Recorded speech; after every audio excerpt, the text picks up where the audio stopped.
We have reviewed some of their policies that they are working on, and we are very encouraged and impressed that they are taking lead on matters of climate change, and we are going to just help them to finalize whatever policies that they need to be finalized, and also on the access to information, because we are leading a country where the citizenry are well informed and they are asking questions, and this is raising awareness all to the village level.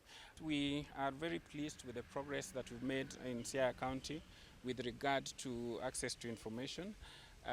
When we have a technical team who's going to help them finalize on the issue of the policy on grievance management, but their complaint mechanism was there because we were told there was already 12 complaints which they had reported, which is very encouraging. So my technical team will sit with them to be able to finalize the policy that the Waziri has talked about, and that is why we are here to support them, the counties, in those mechanisms, to be able to see how best we can deal with this. So in terms of where I see it from Siaya, I think they are at a good place. They are almost halfway there, and with the support from the Commission, they will be able to finalize those policies and enact an Access to Information Act. By the way, the Access to Information Act that we are talking about is not necessarily related to Floka only. It would be for the entire county, so that the people of Siaya knows how to request for information, and when they fail is when now the Commission can come into their rescue and be able to get that information on their behalf. We have what we call a grievance redress mechanism, because when we talk about FLOCA and we talk about how it is that we would want the public to not only be aware of climate action, but indeed for the public, the community, to be the ones to define what projects, for example, we are funding with the FLOCA budget. We want to be sure that the community gets to have that information, and we want to know that if there is any area where they do not feel that matters are being done in the correct way, it is handled. And so I just want to confirm that in our discussion this morning, one of the key issues that we shared was that we have a robust grievance redress mechanism. We have a focal person.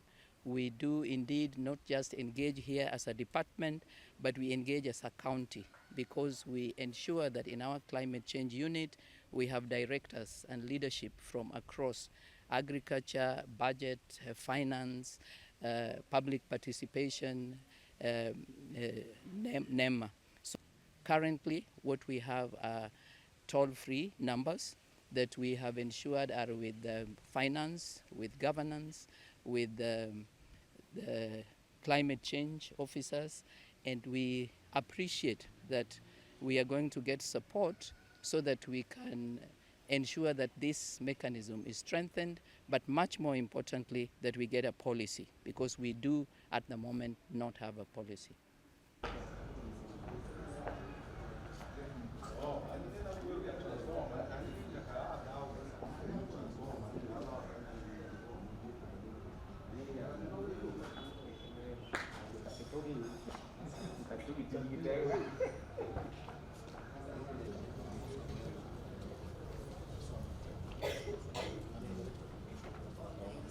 So if it's possible, we need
to Yeah.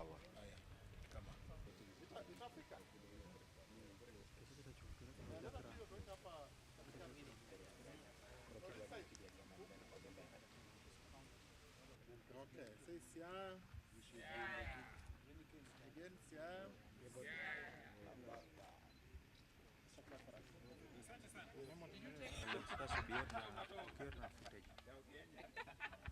Sasa